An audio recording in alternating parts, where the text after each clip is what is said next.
Castlevania, now streaming on Netflix, has recently put out its third season. This is an adult animated TV show that was created by comic book writer Warren Ellis and is based off the popular series of video games.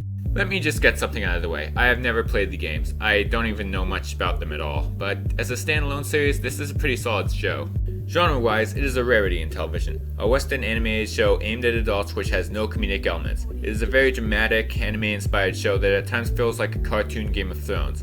And yes, it is very much aimed at adults. It is dark and very bloody, especially for something that's based on what is, to the best of my knowledge, games that are rated T for teen. Netflix probably considered a show like this to be risky since they only gave the first season 4 episodes. Although now that they've seen that it has an audience, they've given it a more reasonable amount of episodes per season. This is both a blessing and a curse. It's great because the past 2 seasons have told more complex stories and developed a wider cast of interesting characters. The downside to it is the slower pace. The first season was able to cram a lot of action into its short runtime, but due to having to fill more time, the other 2 are more dialogue based and sometimes tend to drag, which wouldn't be too bad, but the dialogue isn't really as intriguing as in similar live action shows like Game of Thrones, and occasionally enters cheesy territory.